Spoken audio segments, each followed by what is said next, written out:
On a Wednesday, I'm coming to you from the palatial studios of WOCA Radio, located just off the runway at the Ocala International Airport in the Brick City, beautiful Ocala, Florida. Hey, what if I told you that there was a new technology for a motor that has unmatched efficiency, it has unrivaled power to weight ratio. The technology is projected to be capable of flying through a flock of birds, volcanic ash, smoke, and sand without skipping a beat, as well as fly at the highest altitudes capable. Also, it does not require rotor seals at all. It has tight tolerances, high RPM solve that problem. And not only that, but it comes with extremely low to zero harmful emissions. You'd tell me, Tom, you're watching an episode of Star Trek probably. Well, that's not accurate.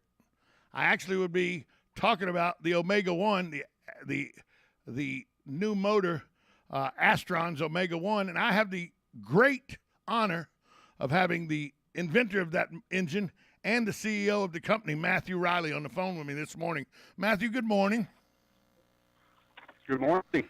You know, everything I said about that motor makes it an amazing feat of just engineering and ingenuity. Tell us about the Omega 1 and why it's going to revolutionize the world in your opinion.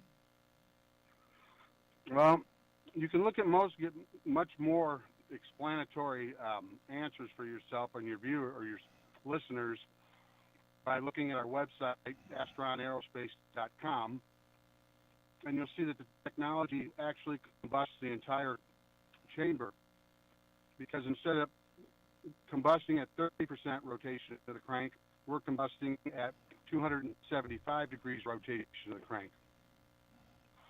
As well as the technology is designed to, instead of having a 1.5 inch throw off your center, now have a 4.5 to 4 inch throw off your center to create more torque. Obviously, if you've ever been a kid trying to take a lug nut off a car, you'd notice that it's easier if you put a cheater bar on it and put it out further. You can push down on it. It's easier to break that lug nut loose. Well, it's the same concept with this technology here. Plus, it can run multiple fuels on the fly and different types of fuels or blended fuels, because it doesn't suffer from the same negative problems that you have in a piston engine. Plus, there's no oil that needs to lubricate the rotors. The rotors spin in there without any contact to anything else. They're just very close tolerances. And it spins at higher RPMs, which is really cool. You can gain a lot of power out of it that way. And it breathes. It doesn't have obstructions like you have with valves in a piston engine. It's more like it breathes like a Wankel rotary, to give you an idea, if you know anything about Wankel rotaries. But the technology is designed to be the ultimate range extender for any type of electric vehicle or over-the-road trucking, that type of thing. Give you much more performance over the long haul. I went to your website, and I'm looking at your website, and something that's very intriguing to me, first off, is the weight of these engines. Because no longer do you need the motor tree anymore to pull the motor out there. I mean, the single engine is 35 pounds, and that's a 160 horsepower engine that can idle at 1,000 RPMs, but it redlines at 25,000 RPMs, but only weighs 35 pounds. That in itself has to help technology-wise, just from a weight standpoint. Yeah, you are correct. It makes very small econo box cars very, very efficient. And the other good thing is it gives you an extra trunk space in the car as well. But the technology was designed to be very compact, and that, like I said earlier, the fulcrum point being moved out from the center of the crank really dramatically increases the power and makes it a much more power-dense product line. If you're running it on hydrogen, it can be a zero harmful emissions technology, which is that really cool. Well, and everybody wants zero emission. Your carbon footprint. We hear about global climate change and how carbon monoxide is hastening that along. So if you have a zero emission motor, that could go a long way in helping that issue. But what I also a cool thing, you can stack these engines. Yes, you can stack them up to 3. You can put them back to back, or front to back. Sorry, my bad. But it gives you the ability to add more power, or we can just increase the depth of the rotors and do fairly the same thing. It depends on what your application is and how you want to use the technology. Now, and this is not just for cars. This technology, it looks like that, according to your website, it can go in planes. It can go in a bunch of different. This is not just. It can be automotive, aerospace, marine, recreational vehicle. It can be a power generation engines. This isn't just about cars. You're absolutely right. It's about everything. It's about changing the way we think about transportation and the efficiency of transportation. This opens up an entirely new value proposition for the world. And it also makes a much less expensive vehicle, considering there's less parts in this than there is in a Briggs & Stratton single-cylinder engine. There's less parts in your motor than there is in a lawnmower motor, is what you just said. Yes, sir. For the layperson, he just said there's less in his motor that can revolutionize the marine, aerospace, automotive, and recreational vehicle and power generation world than there is in a one spark plug lawnmower motor. Yeah. And you got to think about it. The majority of the investors in our company, more than 90%, are either engineers or machinists. We've been doing this a long time in developing technologies, but we had our major breakthrough about 1.5 years ago, and we've kept it fairly quiet, not letting the world know what's going on until we're ready to release it, to make sure we knew what we had, without a doubt. You also look at the 1.2 million views on our technology so far. That's the ticker that we have on our website, YouTube, Vimeo, and stuff like that. But 1.2 million views worldwide, and it's just climbing like crazy day after day. It's been averaging roughly 25 to 30,000 hits a day. And a lot of them are engineers, mechanics. They're sending us emails saying, hey, I want to invest in this company, and I'd love to have one in my car. I don't want to be stranded with an electric car, all electric. And one guy even said, he made a comment on one of the blogs, and he says, think about it for a second.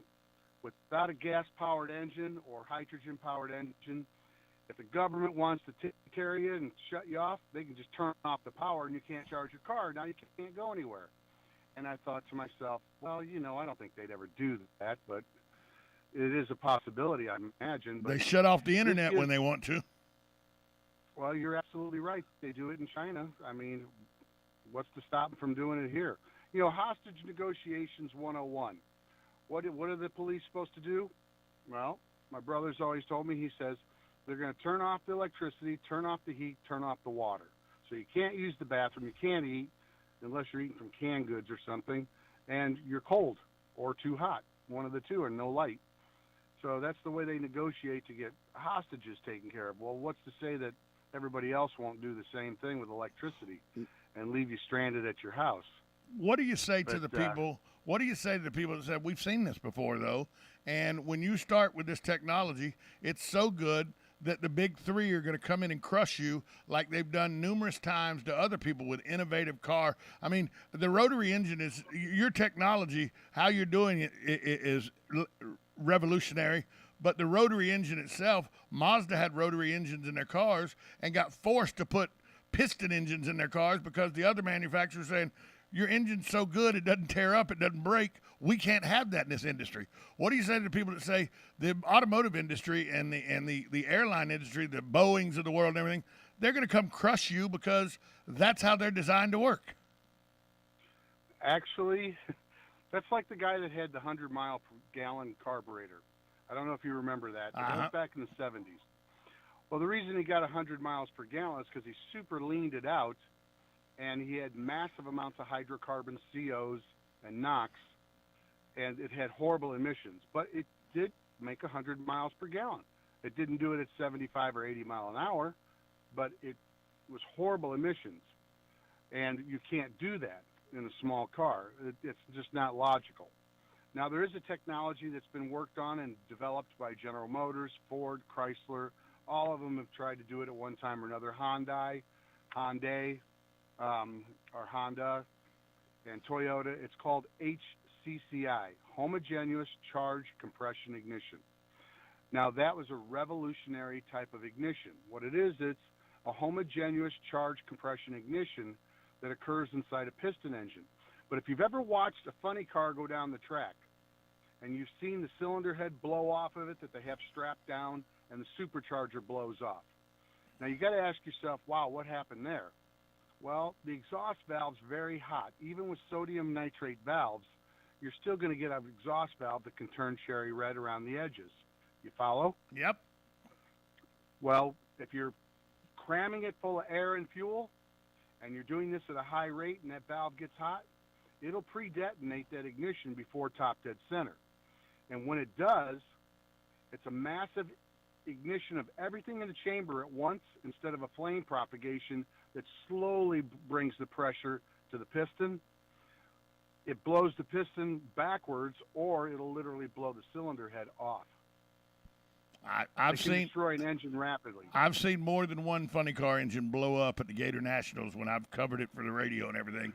It's not a pretty sight either, and projectiles go pretty far when they blow. Yes, they do. And see, piston engines can't handle doing HCCI very well. In fact, they've been trying to research it for the past 30 years, 40 years, and they haven't been able to get past the problem of if we put it past a certain RPM range, it doesn't want to function, or we can't get the control of the heat, or we can't get the control of how to keep it ignited. Well, our technology doesn't run backwards. It runs only one direction, forward. And it's an active linear rotary engine. Unlike turbine fans that are passive linear because they're blowing air and fuel and expanding it across the stator blade and rotating blade, we're a sealed compartment for the most part. We're 99.7% sealed in our compartment. We don't have physical contact between the rotor and the cylinder wall. We spin on same bearings turbine fans use, and there's spindle bearings for machining. But the technology makes it very simple to move forward and inexpensively move forward to do high-performance aircraft engines, and you don't have to run the engine at 25,000 RPMs all the time. That's just when you want to be brutal.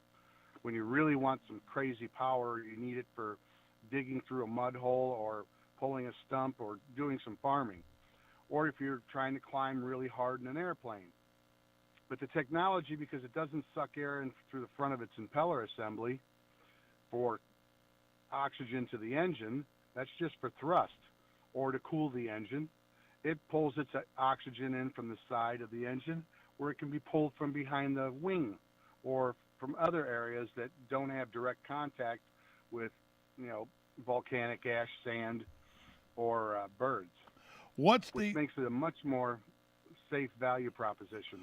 If I wanted this motor, or do we even know, or is it ready yet? What is the changeover if I wanted to change from the piston motor to this motor in a car that, I'm changing out motors and this is what I want to put in it? Can it be put into any car, or is it right now situational? It can be put into any car, and it's coming soon. We have companies that we're talking to now, 4 of the largest manufacturers on the planet for engines, automotive control systems, and powertrain systems. We're in discussions with them now, and I got to tell you, it's going extremely well, and I believe that we should be in the market in 2 to 3 years. Well, tell people again where they can go find out more information about this innovative technology. It would be Astron, ASTRON, aerospace.com. That's astronaerospace.com. And the technology is the technology will literally, it blows you away. It's really cool technology. We've spent a lot of time working on it, and we put about 1.5 million already into it to get it to where it is, and we're going much further faster with the help of our new partners.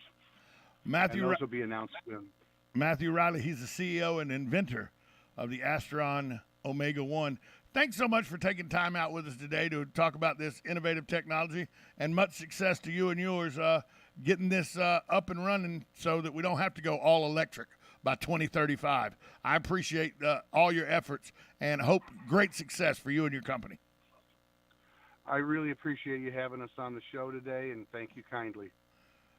You know, that's just, that kind of technology is fantastic. We're going to take a break. We'll be back after this timeout on 1370 AM, 96.3 FM, WOCA, The Source. If you're thinking about a yard do-over for the spring, the time to start is right now. And that's where Bob Wine's Camellia Gardens and Nursery in Ocala really shines. For just a tune-up or a total redo, Bob Wine's experts